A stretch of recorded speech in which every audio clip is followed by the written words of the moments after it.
The Chicago Bulls go down to the Portland Trail Blazers for their 11th straight loss. We'll talk about it right after this.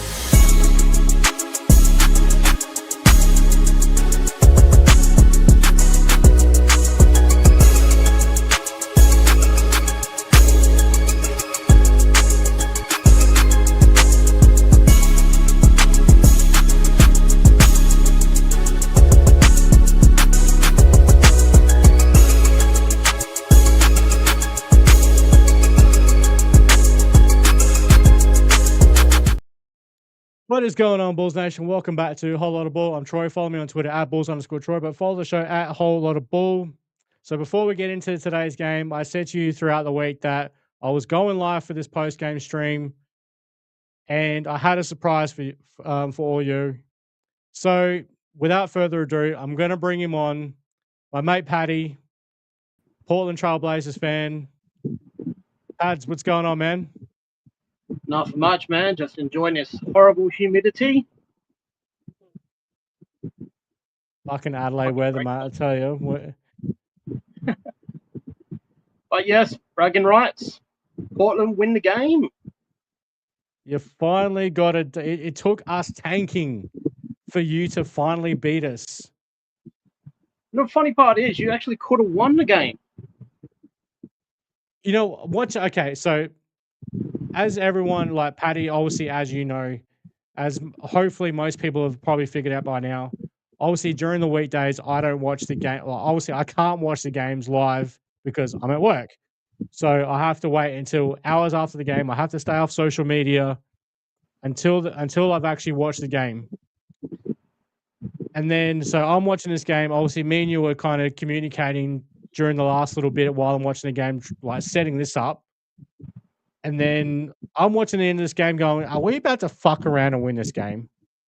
Like, we need you guys. We need Portland to get wins in order for us to get your pick. So are we about to fuck around and win this game? All right, so it's kind of the Portland. Sorry, you go, for it, man. Go for it. All right, so the Portland Trail Blazers come away with a 121-112 victory in Chicago. It's Portland's first victory in Chicago since Damian Lillard hit that game-winning shot with like a matter of seconds left after the Bulls had a late lead. This was during COVID. Paddy, me and you talked about this a while back and go, what the fuck just happened? Paddy, how are you feeling about this win for Portland? It's I want to say it was a good win, but it was a straight-out fight. Obviously, anyone who watched the game knows Donovan Clingan was out with illness, and no Clingan, no rebounds. That's it. And look who's in the chat. The first person in the chat, we got Hayes in the building. It's my twin. Hayes up at what stupid time in the morning to catch us doing a post-game show. Thanks for joining us, Hayes. Appreciate you, brother. We're going to work out when we're going live with Whole Lotta Bull. I know you're not going to be live with us, Hayes, but we're going to work out when we're doing that. All right, so Portland comes away with a 121-112 victory. Now, I'll run through the box score numbers here for Portland. So Jeremy Grant, the nephew of Bulls legend Horace Grant, finishes with 27 points. The Time Lord, Robert Williams, 14 points, 14 rebounds. Your boy Tamari Kamara, 16 points, 5 boards, 2 assists. Who else we got? My boy, but you know, it's obviously a Portland guy, Scoot Henderson with 12, 3, and 4 in his 24 minutes of action. How are you finding Scoot going of late since he's been back from his injury? You know, it's been a slow process with Scoot. Like, I'm not expecting him to be fully going, but he's there. He's showing signs that aggressive level, it's there. Mr. No Smile during the game. The moment he hits the bench, that guy's on smiles. I love that about him. He is full focus the moment he hits that court.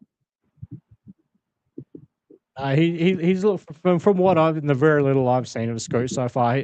Coming back from did he tear the hamstring off the bone, or was it just a general full tear?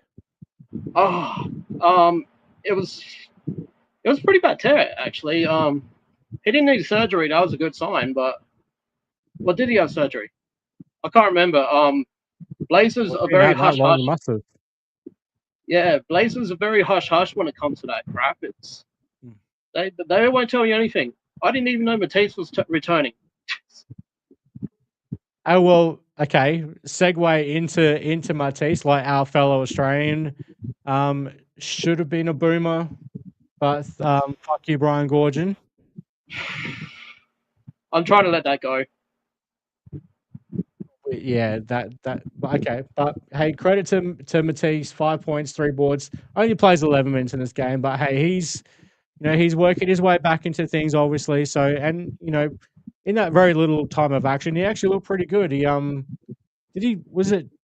Colin Sexton he blocked on the perimeter. It was beautiful. You knew it was coming. Like huh? Of course, you think it was beautiful. It was your player who blocked one of mine. It was beautiful. Like it's what he does best. He is arguably the best perimeter blocker in the NBA. Actually, the part I enjoyed the most, and it's not necessarily against Bulls. You know what type of player you're going to get with Matisse on the court in the first minute, because he gets a foul in the first minute of his play. You know when he's getting aggressive defensively already. Yeah. V Creature, you guys got him in a trade deadline deal with the Atlanta Hawks. He finished with 14 points. Was it 3 of 8 from downtown? How do you find the addition of V Creature in Portland? It was very slow at the start. Obviously, he's not used to how Portland play. Like being in Atlanta, it's very slow paced. But yeah, he's starting to come around. I'm actually starting to enjoy him. Like he's starting to show that aggressive side that Portland play. And for those who don't know, obviously you've never been the biggest fan of a certain head coach that you've had for a while, and he's obviously out now with these alleged charges with the FBI. I'm trying not to smile. Just do it. Just let it out. I love it. It was the best thing that ever happened to the team. So now you got Tiago Splitter running things. How are you enjoying having Tiago as the head coach? He's great. He talks to the players. He involves the coaches. Like everything that is decided is coach. You see multiple guys standing on the bench, like talking to the players and all that stuff. It's not where Billups just stood by himself and didn't communicate or anything. Tiago involves everyone. Well, Chauncey Big Shot Billups, he's got to do shit by himself. That's just how he is, remember? Don't do the big shot thing, man. But Billups. There's only one big shot, and his name's Robert Horry, man.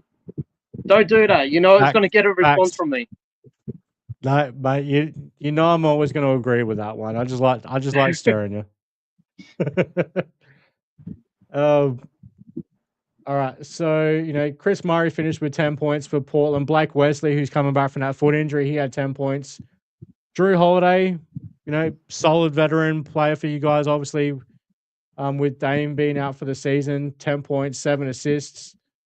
Sidi Sissoko, you guys signed him from that 2-way deal to a standard NBA contract. Also, yep. I'm assuming you're very happy about that. He was playing great defense. It was merited. The rumors were that Matisse was on the way out if he wasn't fit in time for the signing. Obviously, Matisse passed evaluation. He got to the court, and Ryan Rupert ended up losing his spot. It happens. Well, glad to see Matisse has worked his way back as well. But hey, this could only help Portland, especially with when this is okay. So probably let's even talk about who Portland didn't have in this game. So Donovan Clingan, Denny Avdia, and who was the other one you guys were missing today? Shaedon Sharpe. Of course, Shaedon Sharpe. See, and I should have known that considering the post I had to you a couple of days ago when Shaden Sharp has failed whatever or is out going to be out for an extended amount of time. Come on, man. Fact of the matter is, I found out about an hour before anyone on the Discord did. And I'm not breaking the news because I know you're going to be more upset with it than what I was. So I sat there and I waited. And first it went on a Discord, and then about 20 minutes afterwards, your reaction was just priceless. Need a drink for that one. Thanks, Paddy. Well, okay, cheers to Portland on the win. You've I should have done this at the start, but hey, you finally got it. You finally beat us. So cheers to Portland. And hey, we're helping you give us that draft pick. Oh, that's another thing that really got to me yesterday on Discord. Everyone on there writing if. I don't know what his if is coming from. I don't know where it's when come you from. make the playoffs. Yeah, when? We got too much fighting up. Yeah, it's not a matter of if you make the playoffs. It's when you make the playoffs and you do give us that pick. Hopefully, it lands as high as number 15 for us. So we got hopefully a top 4 pick, and then the number 15 pick. That'd be nice. Okay, right. So let me get this straight. Let me get this right. Yep. You want Portland to make the playoffs, but you don't want them going too far back. That you don't. You want it just right in the middle. Just the 8th seed in first round exit. That's fine. You know that's not how it works in Portland. I know. Hey, man, a man can dream. All right, a man can dream. All right. I'll run through Portland's numbers, so I'll quickly go through Chicago's numbers. So Marcus Buzelis led the way for us now. He had a career high 32 points for us against Charlotte the other day. Gets 20 points today, 6 of 16 from the field, 2 of 8 from beyond the arc, 7 boards, 4 assists, 2 steals for Martis. So another nice all-around game. I know you've been watching Martis closely for a while as well. He's your boy. And this is the potential future of our franchise as well, obviously depending on whether we land a top 4 pick or not in this year's draft. And then our fellow Australian, and obviously the guy that I do defend quite heavily, Josh Giddey, a bit of a nice bounce back game from that deplorable effort the other day against Charlotte. 15 points, 6 rebounds, 9 assists and a steal, but still had 4 turnovers. 6 of 9 from the field, 2 of 4 from beyond the arc. So Josh, a bit up and down since his return from that hamstring injury. Well, you got to think about who he was playing against today. You got Kamara, who is a great defender. Wesley, Holiday, these are all great perimeter defenders. I mean, the fact that he put up the stats he did proves how good he is. Oh, by the way, I am a Gideon. You're a Gideon? I am a Gideon. I don't care who that offends. I'm happy to say that. Yeah. All these people who like to hate on Josh Giddey just because you don't like his hair or you don't like the way he runs, you don't like the way he moves. Okay, every player is going to have some bad games. Get the fuck over it. Josh Giddey is a damn good player, and he's the future point guard he is the Bulls point guard. Well, for at least the next 3 seasons, but definitely well beyond that as well. Oh, he's great to watch. Obviously, we got to see him first when he was with Adelaide. It was shout out to hometown Adelaide. Yeah. Then he went to OKC, and you finally got your wish. You got him at Chicago. I mean, granted, not many people know this, but we did argue over Matisse on who was going to get him. We did when he was leaving Philly. So we kind of settled that you got him and I got Matisse. It was, fair. So hey, I'm gonna take Josh over Matisse. What can I say? And then obviously I like defense. Facts. But obviously Matisse is the far superior defender. Back when he was at Philadelphia before he got hurt, he was like probably one of the like absolute undisputed best perimeter defenders in the league. No doubt. He probably the season before he joined Portland, incredible defense. It was very beautiful to watch. And then obviously, we have in Chicago, we have our other fellow Adelaidean boy, Lockie Ulbrich, who. So okay, here's the part where I'm shaking my head at Billy Donovan. No, Zach Collins is out for the rest of the season with an injury. Your boy from his old Portland days, drafted by Portland. No Patrick Williams, another one of your boys. No Jalen Smith. How does Lockie Ulbrich not get any minutes whatsoever? The only thing I can say, Billy fucking Donovan. Yeah, I have a few things to say about Billy. I'm sure you want to work through the stats before I unleash on Billy. I'll quickly run through the other stats for the Bulls, and I'll let you take the floor when it comes to Billy Donovan. Let you give your thoughts coming from an outside, in terms of an outsider point of view, a non-Bulls fan point of view. So Isaac Okoro, 12 points, 4 of 8 from the field, 1 of 4 from downtown, 5 boards and a steal. Already gone through Marcus Buzelis. Gershon Yabusele, 6 points, 5 boards, 1 of 4. Not really that effective at all in this game. Colin Sexton got the start. 10 points, 3 assists, 4 of 9 from the field, 2 of 7 from me on the arc. Yeah. I've already spoken about Josh. Rob Dillingham in 23 minutes. I honestly don't need to see Rob Dillingham playing. This guy is not that good. I know Billy is trying, but 5 points, 5 assists, 3 steals, 2 of 7 from the field though. Trey Jones, hey, we as Bulls fans, we all love Trey Jones. 19 points off the bench, 4 assists, 3 rebounds. Excuse me, I'm going to lose my voice soon already. Leonard Miller off the bench, 11 points, 4 of 5 from the field. And then Nick Richards, 14 points, 10 boards off the bench for the Bulls. Started the second half as well. That was ridiculous. How the hell was he not starting at the game? Same guy you're about to unleash about, so floor is yours. Oh, where do I start? Bloody okay, you get the report who's playing at the start of the game. You see the number 1 offensive rebounder is out with illness. You're starting Nick Richards in the game. There's no argument. Richards is going to feast, and he did feast.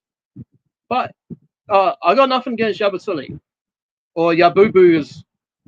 Who is it? Neil likes to call him Yabubu, or someone I think Neil likes to call him Yabubu. I got nothing against him, but he's gone up against Jeremy Grant. Jeremy Grant can run circles around him. Richards, too strong. We weren't going to play Hanson in that game. Splitter wanted to run. It was simple. He was going to run. We were going to run.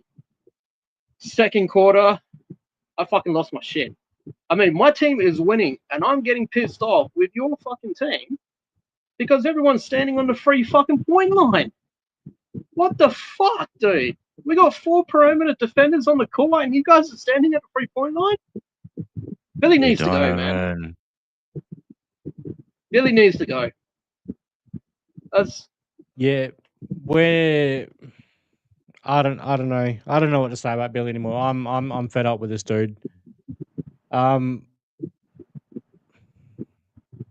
I can't lie. When the Bulls initially hired Billy Donovan, I suppose in hindsight, it was when we came out of the Jim Boylan era. I hate saying that fucking retard, that idiot's name.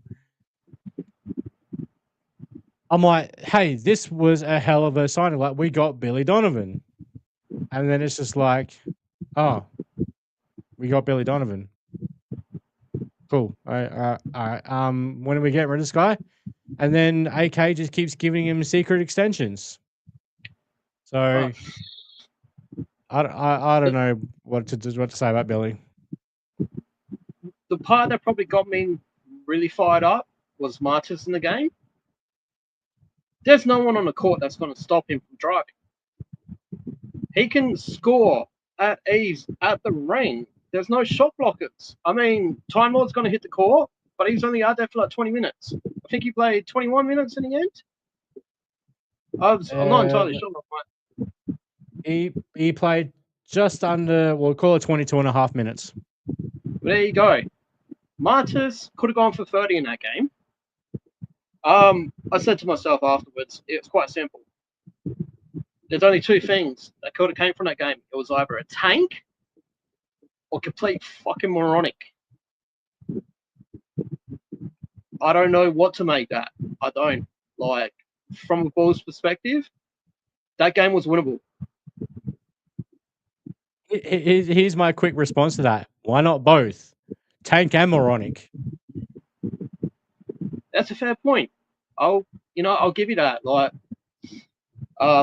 yeah, obviously you want us to win for the pick, but yeah, I'm not particularly sure I want to watch another Chicago game this year. Yeah, this is how do I say it? Like the era before Billy Donovan, when that 17 to 2020 period, that shit was rough.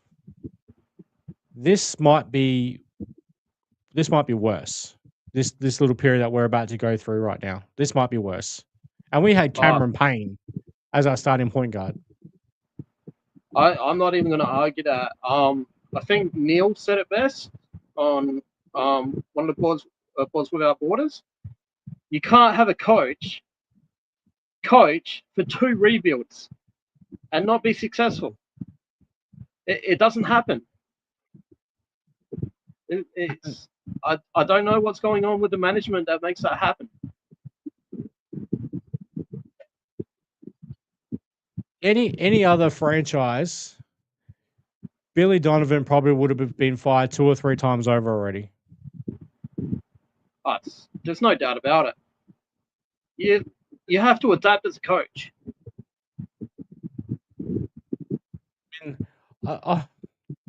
In some ways, I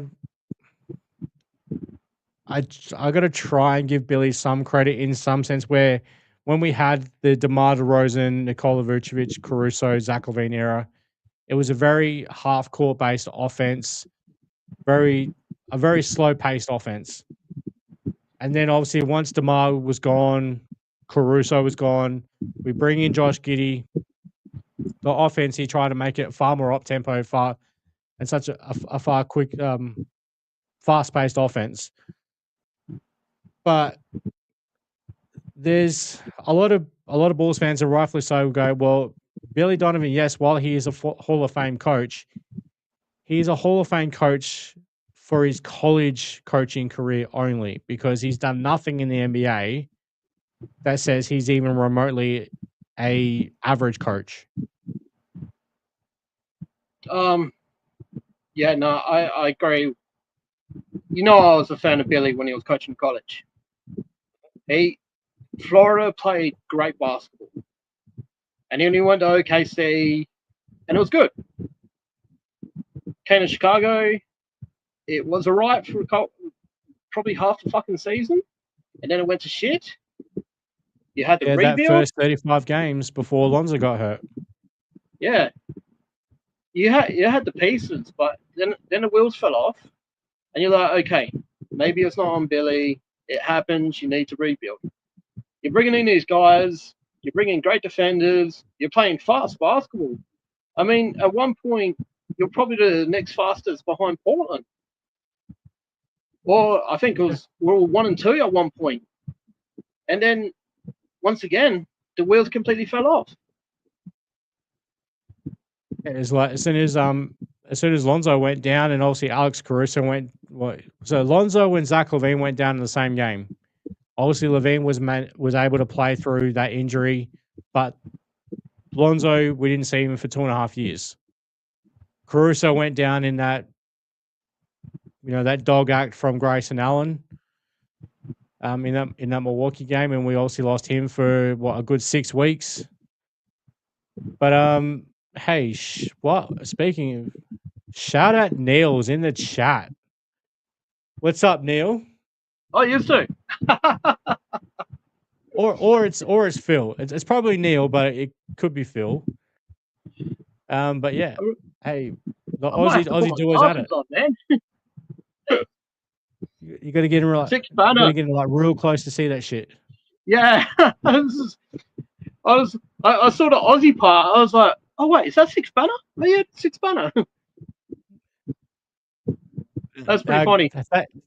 Thanks for joining us, Neil. If that, I assume that is you, Neil. But yeah, thank you for joining. Yes, it is. It's our Irish brother, the man with the whitest teeth. I love it, under a constant round cloud. That was a great video. I laughed so hard at that video. Yeah. There's me saying the weather we're about to cop for the next couple of days. He's like, don't you fucking talk to me about rain, Troy. I love it, Neil. There's a rumor the weather is the reason that the Irish drink, because the weather is so fucking bad. Yeah, you got nothing else to fucking do, so you might as well just stay inside and drink. Neil, if that is a true thing, let us know. Let us know right now, brother. All right. So that is a factual rumor. Okay. So it's a rumor, and Neil is saying it is factual. So you guys just stay inside and drink all day because you can't fucking go outside because it's bloody raining all the damn time. And then us Aussies will fucking drink all bloody day because it's during the summer because it's so damn hot. Yeah, man, you leave your house and you're like sweating your ass off, and the pub's like less than a kilometer away. You're going to drink, man. Oh shit, yeah. That's why we put roofs on the pub. Neil. Oh, that's great. Dude, Neil, we love you, man. You're a fucking classic. All right, so obviously this is a Bulls podcast.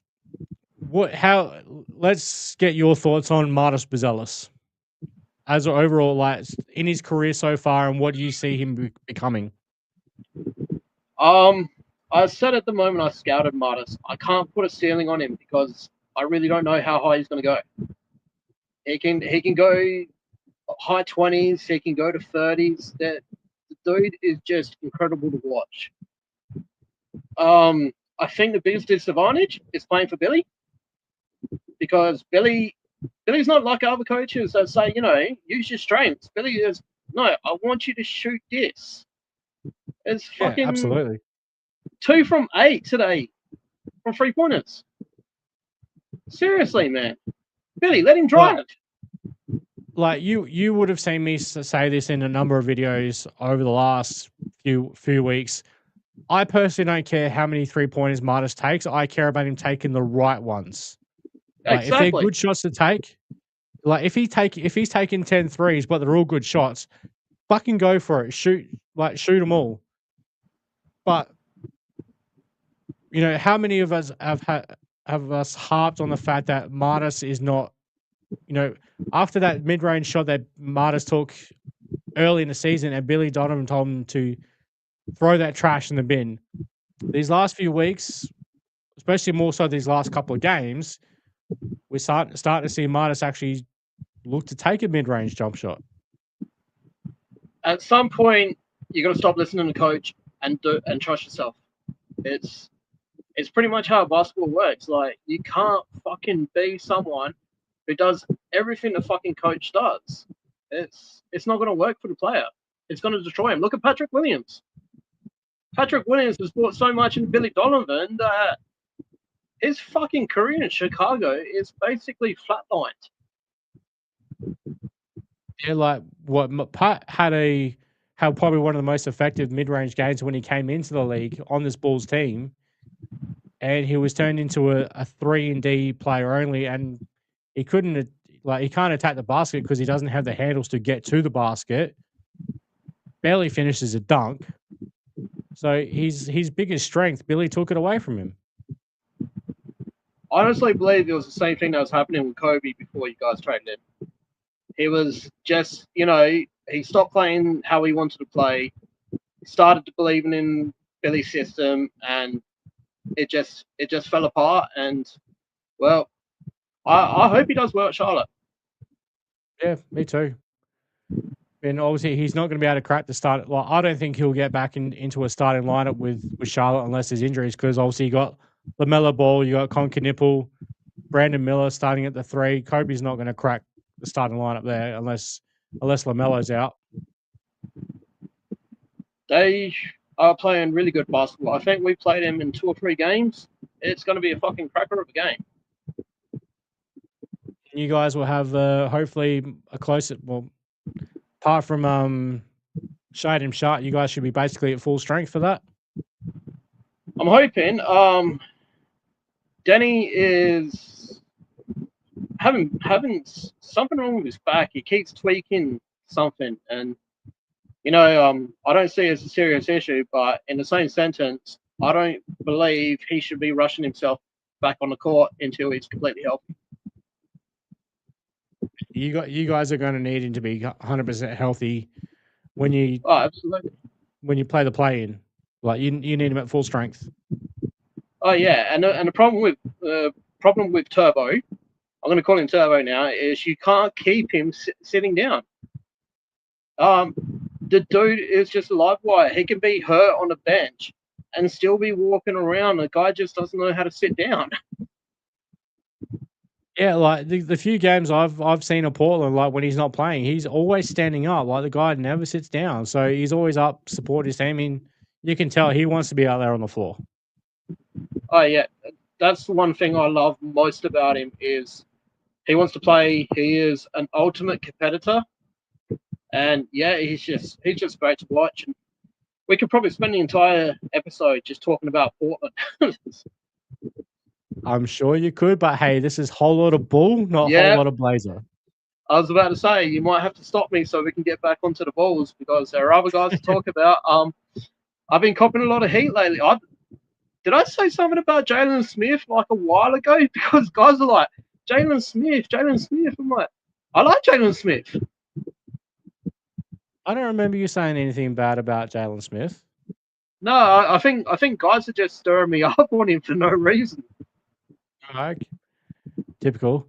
And like as Neil's saying, I don't care if he's injured. Play everybody. Just keep winning. We need the big pads. Oh, yeah, you might have a point there. Oh,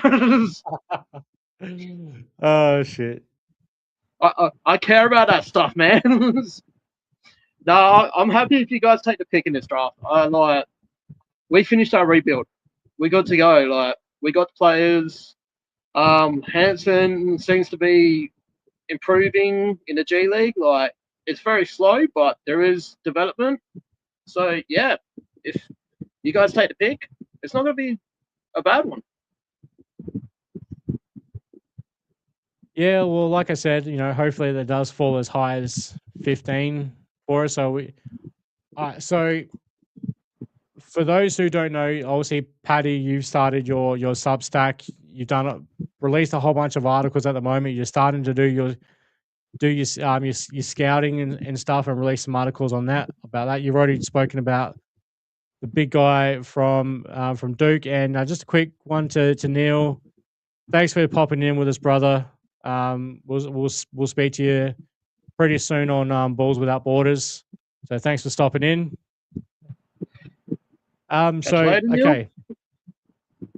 If Chicago lands the number 1 pick. Oh, don't do this to me, man. Don't do this to me.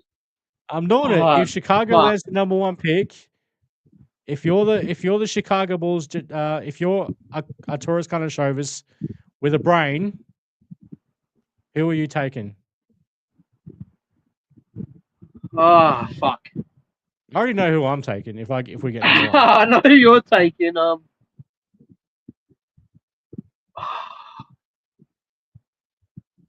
thing is, I want Jalen Smith to play the 4. I love watching Jalen Smith play at the 4. He's much more. That's his natural position. Absolutely. Yeah. But if you draft a guy I want you to draft, Jalen would have to play the 5. And we know which guy I'm going to say. He plays for North Carolina. You're taking Caleb Wilson at number 1. I'm taking Caleb Wilson at number 1. Now, it's a hard choice between him and AJ Depensah. The only reason I'll take Caleb Wilson at number 1 is because he's a better defender and he knows how to defend. Hey, all right. I was not expecting you to say Caleb at number 1 if the Bulls have the number 1 pick. I was not. Do you really want to take Darren Peterson, who has the same style as SGA, who basically got Giddy to go to the bench? Fair point. No, that's a fair point because like Darren Peterson and I've got okay. I'll be the first to say I've barely watched Darren Peterson but I've seen enough to know how talented this dude is, how good he can be. Just his whole thing where we saw that clip that went viral like last week or something where he hits the 3-pointer, points to his coach, says, "All right, I'm out." That has me seriously worried about him. I was watching that game.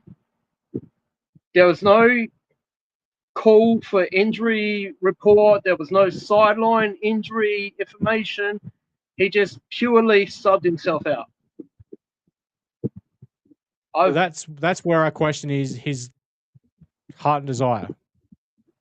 Does he even just is he checked out of college basketball and he's trying to mentally prepare himself for the NBA?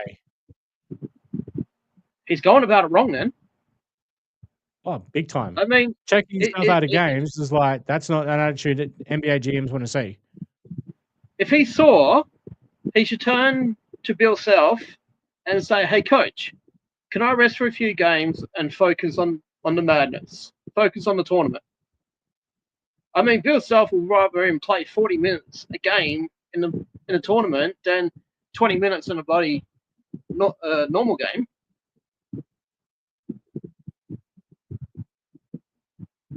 But that's a great point. And yeah, but to be honest, I did not expect you to say Caleb Wilson number 1 for Chicago. Oh, were you spending Cameron Boozer? I think.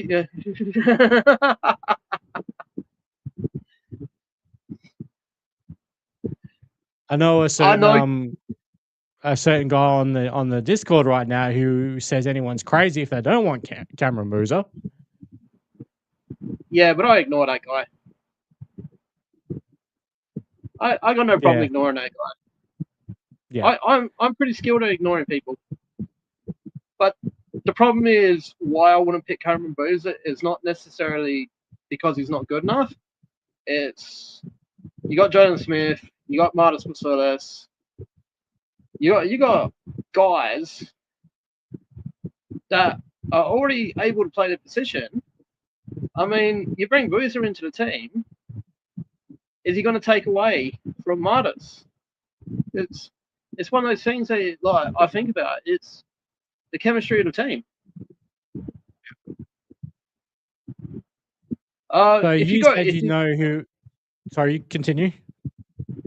I was about to say, if you get like 5th, 6th, 7th pick, Darius Cuff.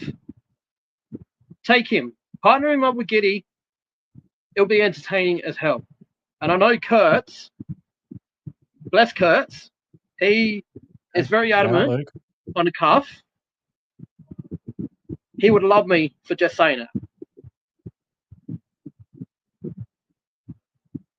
So you said before, you know who I'm taking at number 1. Yeah. So who do you think I'm taking at number 1? You're taking Depensah. Absolutely. You're taking Devancer. Yeah. Which it's a great idea. If he goes out there and just completely takes over offensively, you got a franchise player there. But the issue is, guess what Devancer does majority of his scoring? He The does same it areas in as the Martis. mid-range. He does it in the mid-range. And guess what Billy Donovan doesn't like? Yeah. So this is where Billy got to go. Billy has to go. Oh, he Because does. if we get a guy like AJ Debancer, who's all right, that game I was watching last weekend, who were they playing? I can't remember. Not sure who BYU was playing. But you see, like very early, AJ Debancer was like going in the mid range and couldn't be stopped in that spot. Like even just inside the free throw line, it was cash money. The moment he works into that spot, it's points.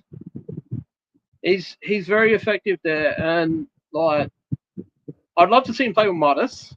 I would, but I also don't want that dickhead sitting on the sideline going, "Don't take that shot because I don't like that shot." For the shit in the trash. In the trash. That fucking ball's going in the fucking rain. Hey, like, I'll take the banter at Portland. Like, you give me the banter at Portland. Yeah, absolutely. Each other up put Devancer in Portland, fucking hell. Yeah, man. He can, he can play power forward. So, all right, if the Bulls get Devancer at number one, obviously Martis moves. Clearly Martis moves to the small forward position. That's more his natural spot. How is that the Bulls number one? Like that is that the Bulls tandem for the next 10, 15 years, along with Josh Giddey? Yes. How would you say? Sorry, go. No, you go. So how do you see it working? Like, okay, Bulls get AJ Devancer at number one. Got Martis on one lane, Devancer on the other. Josh Giddey bringing the ball up the floor, or just the offense in general. How much are these guys going to feast? They're going to work into it. Martis has his ability to get himself into a position when he's not got the ball. I don't know if he's doing it still when he's playing for the Bulls. I don't know if Billy's finally got him to stand in one spot. But he works himself into positions where Giddey's going to hit him with the ball. Devancer could come from the other side. You have two guys that need to be defended strong. You got guys looking after him on the fucking court. They're gonna feast on Giddey. Giddey's gonna be getting huge assist numbers just on passing to him. But yeah, Giddey could be pushing like 12, 13 assists a game just by playing alongside Martis and Devancer. Oh yeah, it would be beautiful to watch. It would be fun to watch. It would be fun basketball. And I believe it's something that Chicago themselves would love to see.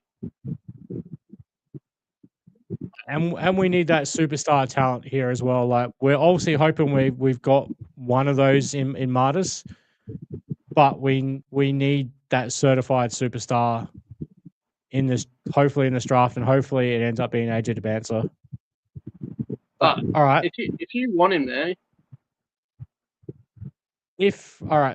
to bring it into a Portland roundabout way, but it's still very Chicago centric because he is a former Portland Trailblazer, Anthony Simons. So tell Bull, you've seen enough of Ant to know exactly what this dude is like. Can he be do you think he will be a future part of the Bulls organization, and how do you think he would fit in to the future? If you guys aren't taking a guard in the draft, I'm hoping he stays in Chicago because you put him with Giddy, with his explosiveness, and Giddy's just pure running, they'll play great basketball together. And his ability just to like shoot the lights out. Why wouldn't he want to go to Chicago? That dude can shoot from anywhere. Like I think, like I noticed this after the first couple of games he was in Chicago. I'm like, this guy's a much more under controlled and can be better off ball version of Kobe White. Yeah. I mean, he He's may Billy's not be the wet level dream. of Kobe, but He's Billy Donovan's wet dream because he can shoot outside and he doesn't take much mid range because that's where he lives. Like he's the understudy of Damian Lillard. He lives like Dame does. Everything is off the pick, shoot. So you'd like him to stay in Chicago long term? Absolutely. I would like. I don't know. I would say give him probably less money than what he is on now. What's on I 27? can't remember. He's on 27, is he? I would give him about 22 mil, and I'll give him about 3 years and be like, hey, you know what? You want to play ball? You want to do things your way? Stay here. It's like you're gonna have probably as many shots almost as you want. You probably won't get as many shots because obviously he was enjoying his time in Boston, being part of a contending team. But coming off the bench and stuff, I guess it depends on what he really wants to do with his career going forward. Does he want to win or does he want to be a major part of an offense, regardless of winning or losing? He is really like I pretty much like if you saw you probably wouldn't have seen anything after the game, but the Portland guys went and talked to him. That's how he is. But his team is his family. So if he's in Chicago, that's his family. He won't lie. He'll play. He'll give you what you want. If you want like if you don't want to give him what he wants, he'll go elsewhere. But like why he's playing for you is you'll get everything from him.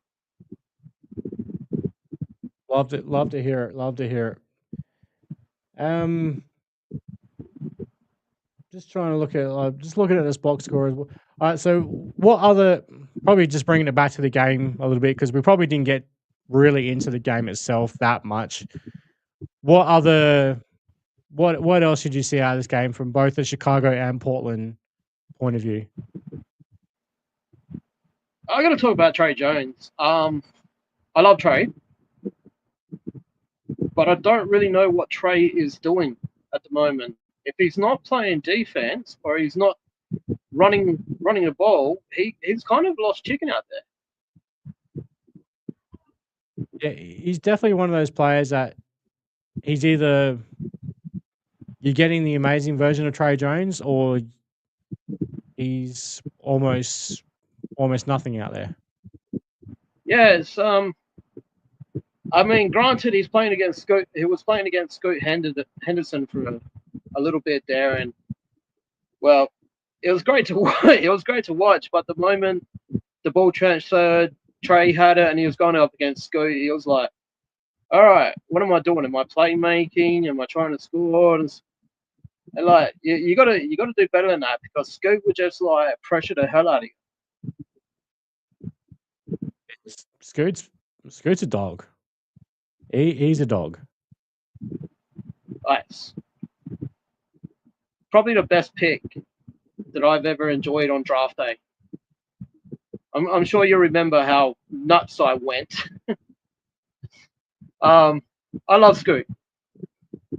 I'm the first guy to defend him the moment like someone says something bad about him. I'm just like, no, you're full of it. Yeah, Scoot's been like, well, see, as you know, Paddy, Scoot's been my guy since the draft as well. Like, I'll admit that my take at the time was wrong. That I would take Scoot over that French freak.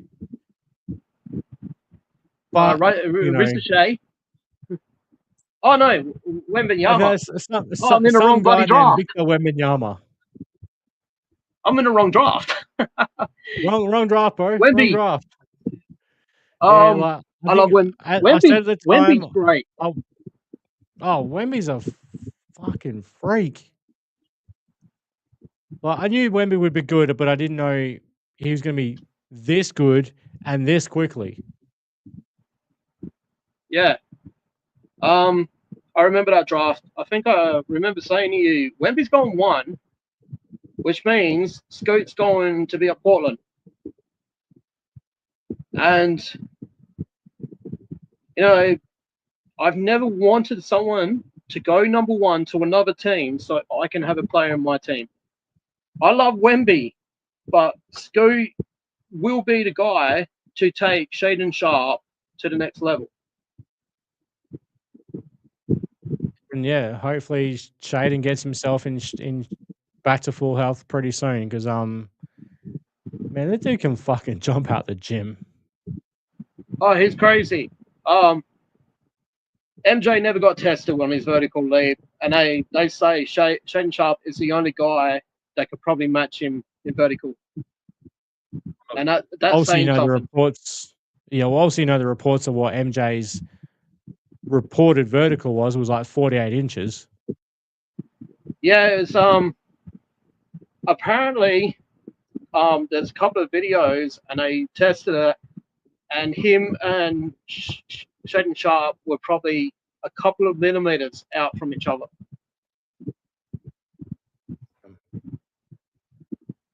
So yeah, that's crazy. I was surprised Vince Carter's is not like that high either, because that man could jump. Oh yeah, he had I think it's a 48 vert up until he was 38. Until he was 38.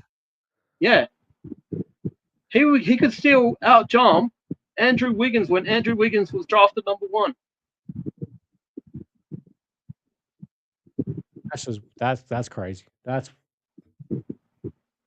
Vince Carter at 38 years of age was out jumping Andrew Wiggins at the draft.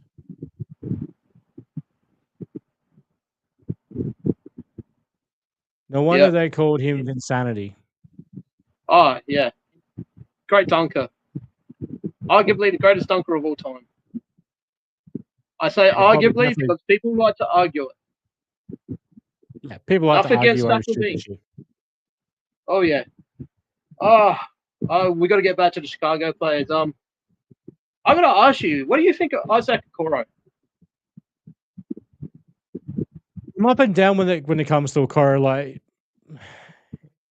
obviously lately he's been a bit more aggressive offensively, which we kind of need him to be because, we don't have any real reliable scorers on the floor at the moment, other than like we want Martis to get his shots. But Isaac, I know I'm up and down on this bloke. Like if we could be in a position where he can solely and nothing other than focus on being the best perimeter defender he can be, and he just takes the shots that fall in his lap, then I think he'd probably be a lot better player than what he is, because when he's trying to be a two-way player, he's probably going to take away from one of those aspects of his game. And we know he's not the greatest offensive player. He's a defense-first player. I wanted your opinion before I talked about him, because today I was watching him, and on defense, he was great. He had a really good defensive game. But the moment he got to offense, it was just like, am I supposed to be the big scorer here and all that stuff? And it really got me thinking. I'm like, well, you look at a guy like Thibault. He's established himself as a defender. And he'll take 3 or 4 shots a game. And he'll be effective and all that stuff. But that's what I want from Okoro. I want him to focus on his defense. You got guys that can score the ball, but to have someone who can lock down anyone that you go against, that would be huge for your team. Oh, yeah, absolutely. And obviously, thanks Pete for joining us in on the show as well. So he's asking needs to take the easy shot. I assume you're referring to me saying about Okoro. I just need him to take the open shots that come to him. I don't need him to be like in and this is in an ideal world, like where the Bulls have 2 or 3 guys that you can go to get your buckets. I just need Isaac Okoro to take the open shots that come to him, like the 45 dives to the cut, like 45 cuts to the basket, open corner threes, or just open threes in general. I don't need him to be a player that seeks out his own shot. I just need him to be the type of player that takes his shots when they present themselves because he's open and they're there. That's what I'm referring to when I say about him taking easy shots. Yeah, no, 100%. I don't want to see him force it. Like just come naturally. Shot's there, take the shot. Just don't get yourself in a position where you got the ball and be like, holy shit, what am I supposed to fucking do with it? Don't worry about that. Like, if you don't have the shot, pass it off. Work for your teammate. Get them open. Just keep in the game and don't worry about being the scorer because he's going to get paid for just being a defender. And that's what he's on this team to be, our at the moment, our number one perimeter defender. That's what we got him here for. Yeah, trying to remember who else I wanted to talk about. Oh, Colin Sexton. I love Colin Sexton. He's great. That guy's got a great attitude. He just wants to give. I mean, he's not the greatest player, but you're going to get 110% when he gets on that court. Yeah, when it comes to Sexton, like when I saw that trade go down with Kobe White and we got Colin Sexton in return, I'm like, okay, so who are we flipping him for? Because we don't need this guy on the team. We've got 10,000 guards on the team already. We don't need another one. But and I've never been the greatest fan of Colin Sexton throughout his career, full stop, because watching him so me and you will get this reference because we're Australians and like footy. He's kind of like, in a roundabout way, the Josh Carr of basketball. You love him when he's on your team. Yep, I'm bringing up our new coach. You love him when he's on your team. You hate him when he's on the opposition team because he is a friggin' pest. Oh man! Oh, you just made me laugh. I knew you were gonna go with someone that played for Port, but I was like, no. He's not gonna do Carr because I know you like Carr. But the moment you said Josh, I'm like, he's going Josh Carr. He's going straight for Josh Carr.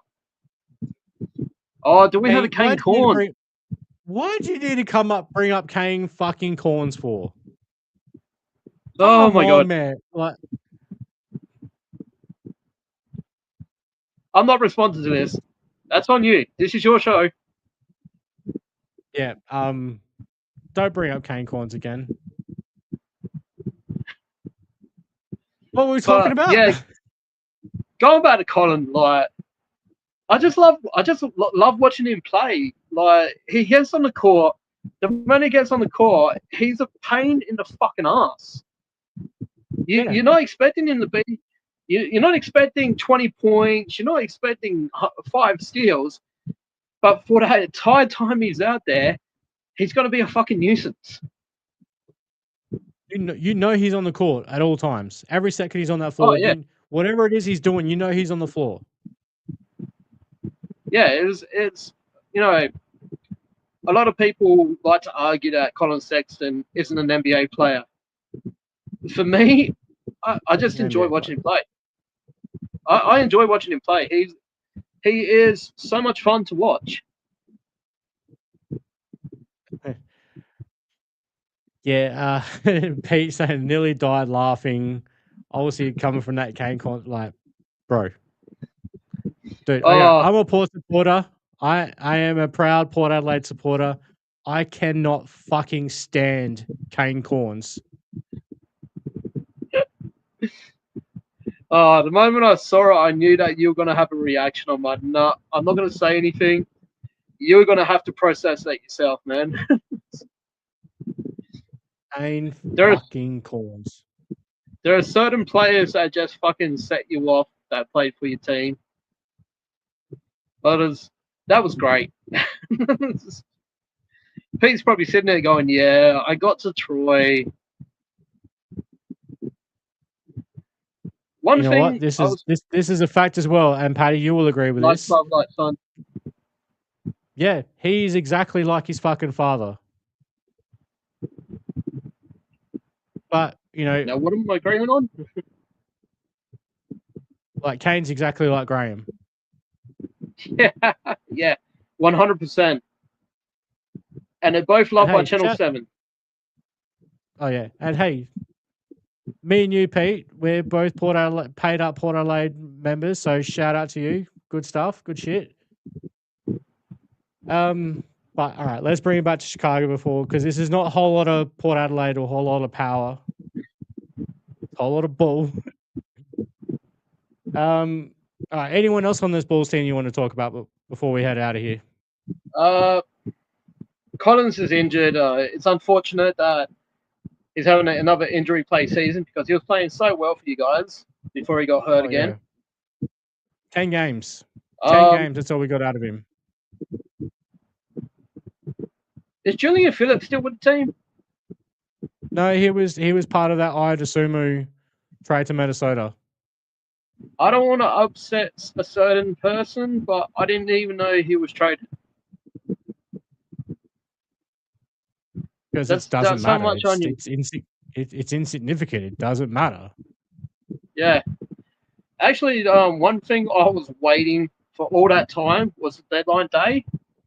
With you being asleep and me getting constantly woken up by the guys on Discord, how did it feel to wake up in the morning and knowing all those trades that were a complete train wreck went down? So the only one I didn't like was apart from one player being sent to Minnesota, the only trade I didn't like was the Iodasumu trade. Because you know me, Pads, I was saying all season long, if the Bulls have to decide between Kobe White and Iodasumu, I'm keeping Iodasumu every damn day of the week. Because the guy had massively developed his offensive game. He was efficient. He was by far our best two-way play because he can still be an elite defender. And he wasn't turnover happy. But so yeah, like that was the only trade I was mad about. Like the Kevin Huerter trade when we got Jaden Ivey. I'm like, okay, while Kevin Huerter was brought to this team to be a 3-point shooter and he was not being that whatsoever, he was bringing a lot of other things because to try and make up for his his 3-point shot not falling. Like he was being aggressive defensively, he was being aggressive in getting to the basket, so he was doing some other things to make up for that 3-point shot.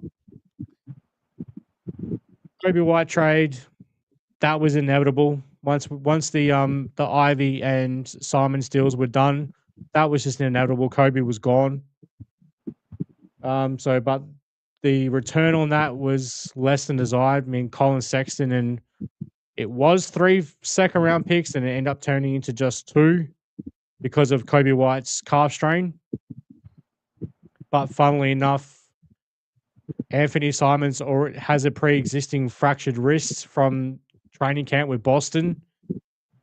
And then we're not getting any extra compensation for that from Boston, but okay. And like also Julian Phillips, whatever. Dalen Terry for Gershon Yubusele, great trade. Because I think Yubusele has already brought more to us than what Dalen Terry ever did. And Yeah, it's called body mass. yeah, absolutely. Like Buzelis is actually doing something on the floor. Pete, sorry, dude, we're stuck with P. Will. We're stuck. No one wants him on that contract. Oh, I don't want to talk about Patrick Williams. I've talked about Patrick Williams the moment he entered the NBA, and I have fought tooth and nail for Pat. I would love to see Pat play for a new team, and it's nothing against Chicago. I mean, he was a good fit for Chicago, but Yeah, it's because we're it's what it's just not Wendell. worked. Yeah, because like at the draft that we got him, I was at number 4. Could have taken Tyrese Halliburton, but hey, or Tyrese Maxey, or some of these other guys. But hey, we took Patrick fucking Williams. Like you could kind of see some method to the madness. Had Wendell Carter Jr. at center, Larry Markkinen at the 4. So you bring in Patrick Williams to be a long term small forward. Obviously, you had Zach LaVine at the 2, and whoever it was. And then I was about to say whoever it was at point. It was Kobe White. You could kind of see it. Yeah, it did make sense. Actually, probably the one guy I'm not particularly sure if I want to talk about at this time. I'll probably cover him at some point. Is Ivy? Obviously with his injury. Yep. I'm very surprised he was actually injured. If I'm going to say something, don't judge yet.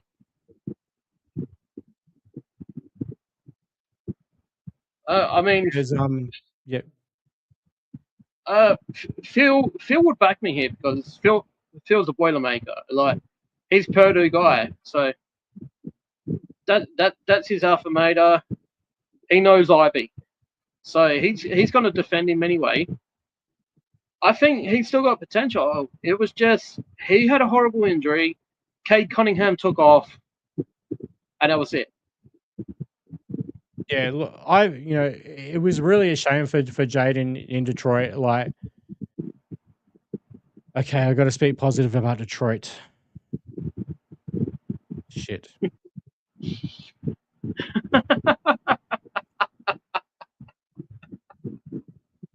That's brilliant. Okay, so all right, take my. Oh man, I'm gonna speak good about Detroit. Fuck. All right, so Detroit is on the way up. Obviously, clearly the number 1 in the Eastern Conference right now. They've built a damn good team, and it's just a shame for. Yes, Pete, massive deep breath because I hate Detroit. Like I hate Detroit with a passion. Feel like I hate the Crows, pretty much. And Pete will feel that. So Detroit clearly on their way up, the number 1 in the Eastern Conference. He should have been a key piece to what they're doing now. But then he gets that broken leg because of Cole Anthony's stupidity. And then now I've got massive concerns about Jaden Ivey. Not can he physically get back to what he was? Like, obviously, he may not necessarily get 100% back to that, but will he 100% mentally get back to that? Because obviously, he made some comments after that game when he got the DMP, and he said the old JI is dead. So, and now he's talking about Jesus and all that sort of stuff. Now, let me set the record straight before I continue about it. In no way am I ever going to disrespect anyone for their beliefs and their religions. I'm not a religious person. That's my choice to do so. I don't believe in Jesus or God or nothing like that. But that's just me. But I'm never going to disrespect anyone who does because that is what they believe. I'm more of a when it comes to people saying, when when they have a big game or they have a great season, they all go on about, thanks to our God and Savior Jesus Christ and all that sort of stuff. I'm like, my only pushback, and it's not to disrespect anyone's beliefs, but it's like, how about the work what you put in? What about what you did? Like that's the only time I'm ever bite back on the whole Jesus and God thing. But I do have concerns about Jaden's mentality going forward as far as his body's concerned. Like, is he ever mentally going to get back to what he was before? Can he physically get back to what he was before? Because if he can, that trade was a great, great trade, and Jaden Ivey can be a great player for Chicago Bulls going forward. Paddy, how do you feel about Jaden? 100%. Like, when you see someone write something like the old I'm dead or whatever, it's a time for reassessment. Take the time, look at where things are, ask yourself where you want to be. I mean, horrible run of injuries, but his career's not over. He's still got plenty of time. He just needs to ask himself, what's he want to do next? If he wants to continue pursuing the NBA, take the steps to make it happen. If he wants to retire and go do something else, but a version of yourself is never dead unless you want to create something new. That's my opinion on that. And I know there's been some Bulls fans out there on Bulls Twitter saying, is he about to do it, pull an AJ Griffin and retire from basketball to become a full-time pastor?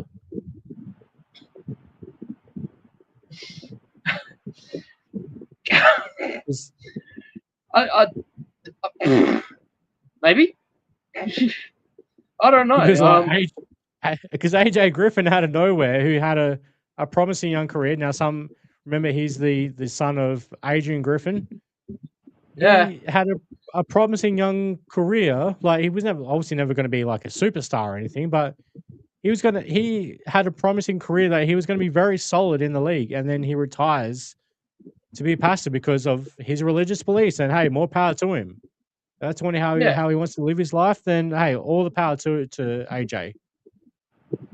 Yeah. But the dude gave up a hell of a potential NBA career. That's the thing. Like, basketball is only part of your life. Well, I mean, it's a huge part of my life, but that's just me. I don't have a life. I live and breathe this sport. You said that, not me. Yeah. I'm sorry. How's Guilty put it? I'm a psycho. Where do you think Guilty got that from? Yeah, you. Probably God has got to badmouth me tomorrow while I'm sleeping. Yeah. Never. So do we have any more topics left, or you think we've covered them all? I think we're good. Like, we've gone through as much as the game that we really need to discuss. Like, yeah, Portland won as expected. Probably not as easily as we probably expected, considering the Bulls' previous few games, but it was a Portland win. All right, before we do go, I've been doing it lately. Before, like at the end of every post game, I'm pulling up Tankathon. So Bulls are still in the 9th spot in the Tankathon. Portland is currently 12th. Oh, come on! 12. Not good enough, Paddy. You need to be in that safe zone in the playoff race. There's no faith. Disappointed, man. I'm disappointed. I'm not angry. I'm just disappointed. All right. So obviously, so as the lottery stands at the moment, going 1 through 14, Sacramento, Indiana, Brooklyn, Washington, New Orleans, but it goes to Atlanta, Utah, Dallas, Memphis, Chicago, Milwaukee, the Clippers. It goes to Oklahoma City. God help us all. Portland, Charlotte, Atlanta, and that one goes to San Antonio. And if that lands in the top 4, God help us all. Me, for a non-religious person, just saying God help us all twice is quite ironic. All right, so you ready for a spin? Not that you'll see Go it. for it. All right, here we go. Spinning. Number 1 pick goes to Washington. Chicago stays at. So the order of how this spin has. The order of how the draft has gone from 1 through 14. So Washington number 1, Brooklyn number 2, Sacramento fall to number 3. Utah climbs up to number 4. Indiana will pass their number 5 pick onto the LA Clippers. New Orleans will hand over pick number 6 to Atlanta. Dallas at 7, Memphis at 8, Chicago at 9, Milwaukee at 10. The Clippers hand over number 11 to Oklahoma City. Portland stays at 12. Charlotte at 13, and Atlanta hands number 14 to the San Antonio Spurs. Okay. But hey, I better be careful on having fun with a simulator because I might get called delusional.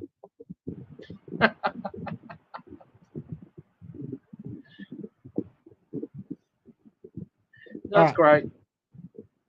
All right, so that pretty much wraps it up. Paddy, any final thoughts before we head on out for the night? It is 9:30 p.m. on a Friday night here in Adelaide before it gets soaking fucking wet. No, for the guys on Discord, it's not if, it's when. If you don't believe, don't talk about it. When Portland makes the playoffs and hands over that pick to Chicago.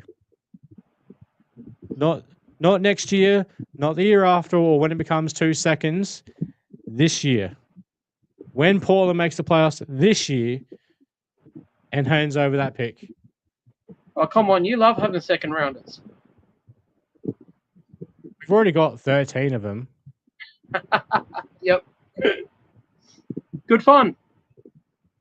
But hey, could you imagine if Chicago, obviously, if we end up with a top 4 pick, we get the Portland pick this year, we get the New Orleans pick early in the second round, which will probably be, I think at this stage, it is sitting at number 35. So you imagine Chicago with 3 picks in the top 35. Yeah, that would be good. That would be good. You wouldn't have to concentrate on getting a big in the first round then, because you have a lot of bigs in the early second round. Well, Tankathon, and this makes my Carolina heart happy. Tankathon has us taking Henry Vassar with the number 35 pick. I love Vassar. Great player. If we can get him at number 35, I'll be very happy. There's another big playing for Kentucky at the moment who could be a good fit for Chicago. Malachi Moreno might be someone that Chicago could be looking at. Tankathon's not to be taken with a grain of salt as far as their mock draft is concerned, but they have him going number 32 to Memphis. Moreno's higher than Vassar. Yep. Okay. I'm not going to argue with it. Don't we all, Pete? Don't we all?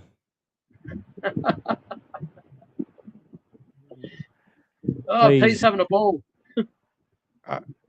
I'm probably going to look like Hayes for a second, but please, can you just give us something to get us out of the mud?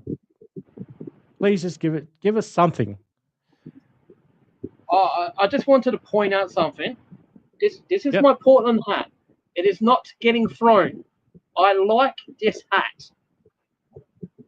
I will never throw my hat. Never, ever, ever, ever, ever throw my hat. Just wanted to point that out. I don't know who you make a reference to, but hey,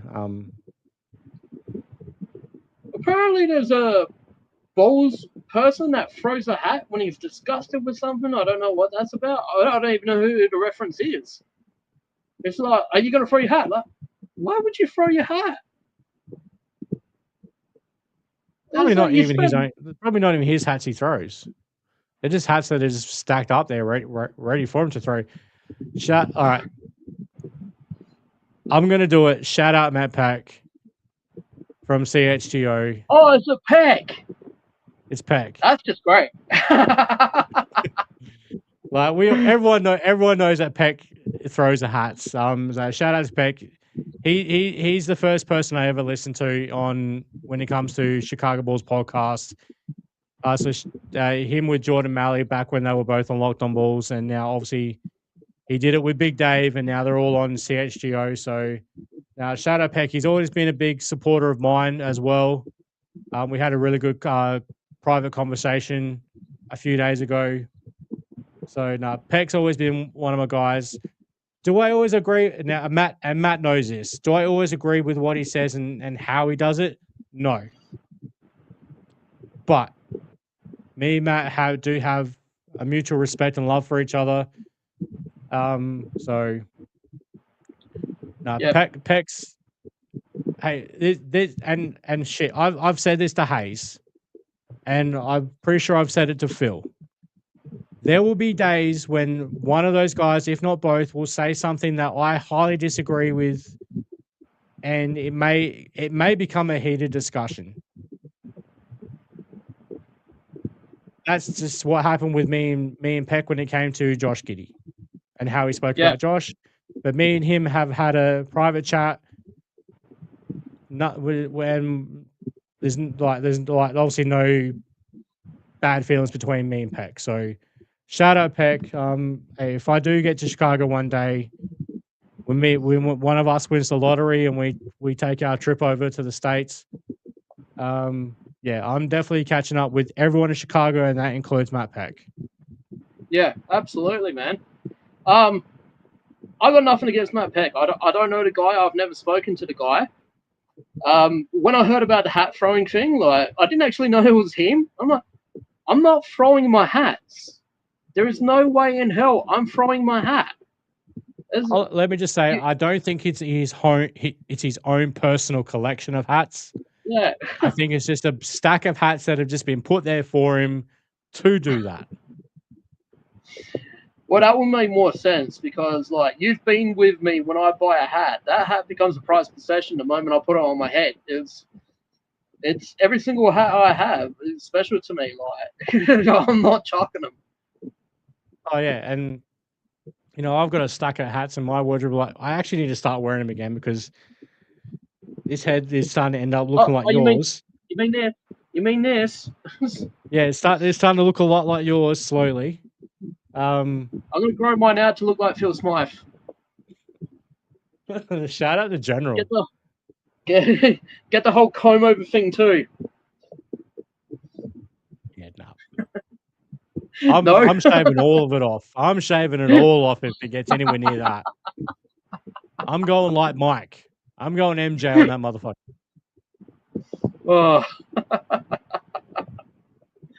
that's great. Right, Pads, I think we've basically covered everything in this game. We've gone for almost an hour and a half already. It doesn't actually feel like it, but it's been almost an hour and a half.